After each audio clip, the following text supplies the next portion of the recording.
নমস্কার বন্ধুরা, আরও একটি নতুন ভিডিওতে আপনাদের সবাইকে স্বাগত। আজ আমি আপনাদের তৈরি করে দেখাবো সম্পূর্ণ নিরামিষ আলু পটলের একটি ভিন্ন স্বাদের তরকারি, যেটাকে আপনাদের সকলেরই ভীষণই পছন্দ হবে।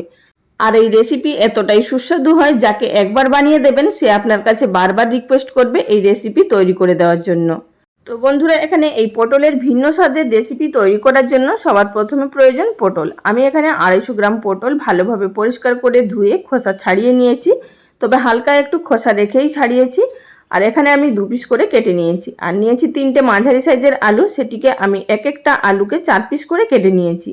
এবার বন্ধুরা, আমরা অপরদিকে একটি মশলার মিশ্রণ তৈরি করে নেব। তার জন্য একটি বোলের মধ্যে দিয়ে দিলাম হাফ টিস্পুন পরিমাণ হলুদের গুঁড়ো, হাফ টিস্পুন পরিমাণ কাশ্মীরি লঙ্কার গুঁড়ো, হাফ টিস্পুন পরিমাণ নুন, 1 টেবিল চামচ পরিমাণ আদা বাটা, 4টে কাঁচা লঙ্কা বাটা বা স্বাদ অনুযায়ী কাঁচা লঙ্কা বাটা, বা আপনারা এখানে শুকনো লঙ্কা বাটা বা গুঁড়োও ব্যবহার করতে পারেন। আর দিলাম এখানে 1.5 টেবিল চামচ পরিমাণ জিরে এবং ধনে বেটে নিয়েছিলাম একসাথে।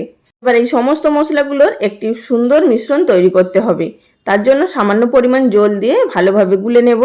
আর বন্ধুরা, আমি এখানে সমস্ত মশলাগুলোর বাটা ব্যবহার করেছি। আপনারা চাইলে এখানে জিরে ধনে গুঁড়োও ব্যবহার করতে পারেন বা লঙ্কা গুঁড়োও ব্যবহার করতে পারেন কাঁচা লঙ্কার পরিবর্তে। মিশ্রণটা আমাদের তৈরি হয়ে গেছে। এবার এটিকে রেস্টে রেখে দিয়ে চলে যাব সরাসরি রান্নাটা তৈরি করার পদ্ধতিতে। গ্যাস ওভেনের উপরে একটি কড়াই বসিয়ে দিয়ে দিলাম এর মধ্যে 2 টেবিল চামচ পরিমাণ সর্ষের তেল। তেলটাকে প্রথমে খুব ভালোভাবে গরম করে নিতে হবে। তারপর আমি এর মধ্যে দিয়ে দেব আগে থাকতে কেটে রাখা পটলের টুকরোগুলো। পটলগুলো দিয়ে দেওয়ার পর গ্যাসের ফ্লেম মিডিয়ামে থাকা অবস্থায় এটিকে আমাদের ভেজে নিতে হবে প্রায় 50% মতো, যাতে পটলের গায়ে হালকা হালকা লাল ভাব আসে। তার আগে আমি এর মধ্যে দিয়ে দিলাম সামান্য পরিমাণ হলুদের গুঁড়ো এবং সামান্য পরিমাণ নুন।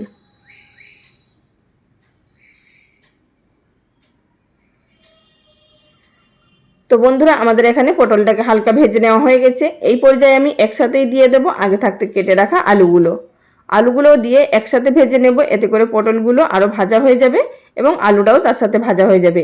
পটলের তরকারিতে যদি পটল না ভেজে রান্না করা হয়, সেই তরকারির টেস্ট কিন্তু একদমই ভালো লাগবে না, মানে পাঞ্চে লাগবে। সুতরাং আমাদের আগে থাকতে এইভাবে পটল এবং আলুটাকে একটু ভেজে নিলে খুব ভালো হয়। তো এখন দেখতেই পাচ্ছেন আলু পটল খুব ভালো মতো ভেজে নেওয়া হয়ে গেছে। এবার তেল থেকে এগুলোকে আমি তুলে নিচ্ছি। বন্ধুরা, আমি আজকে তো আপনাদের মনে করাতেই ভুলে গেছি, যদি আজকে কেউ আমার চ্যানেলে নতুন দর্শক বন্ধু হয়ে থাকেন, ভিডিওটি যদি দেখার পর আপনাদের ভালো লাগে চ্যানেলটি সাবস্ক্রাইব করে নেওয়ার অনুরোধ রইল। আর যারা ফেসবুক পেজ থেকে দেখছেন তাদের কাছেও রিকোয়েস্ট রইল পেজটি ফলো করে নেওয়ার জন্য। আর বন্ধুরা, এখানে দেখুন সমস্ত আলু পটলগুলো তুলে নেওয়ার পর সেই একই কড়াইয়ের মধ্যে আরও 1 টিস্পুন পরিমাণ দিয়ে দিলাম সর্ষের তেল।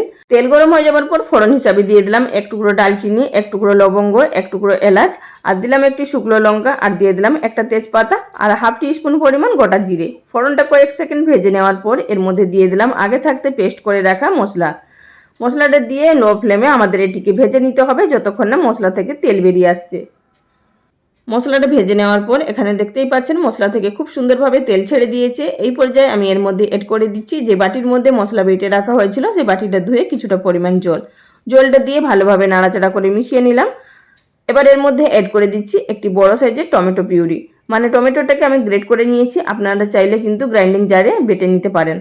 টমেটোর পিউরি দিয়ে দেওয়ার পর আবারও গ্যাসের ফ্লেম লোতে রেখে এটিকে কষিয়ে নিতে হবে যতক্ষণ না টমেটোর কাঁচা গন্ধ যাচ্ছে। যতক্ষণে টমেটোর কষানো হচ্ছে তারই মাঝখানে আমরা আরও একটি মশলা তৈরি করে নেব। তার জন্য একটি গ্রাইন্ডিং জারে দিয়ে দিলাম 5 থেকে 6টা কাজু। এবার এই কাজুটাকে হালকা গুঁড়ো করে নিয়ে আসবো। দেখতেই পাচ্ছেন এখানে একটু দানা ভাব রেখে গুঁড়ো করে নিয়েছি। এই পর্যায়ে এর মধ্যে দিয়ে দিলাম 1 টেবিল চামচ পরিমাণ টক দই। এবার সামান্য পরিমাণ জল দিয়ে একটি ফাইন পেস্ট তৈরি করে নেব। দেখুন বন্ধুরা, এখানে আমার পেস্ট তৈরি করে নেওয়া হয়ে গেছে। এবার এটিকে নিয়ে সরাসরি দিয়ে দেব মশলার মধ্যে।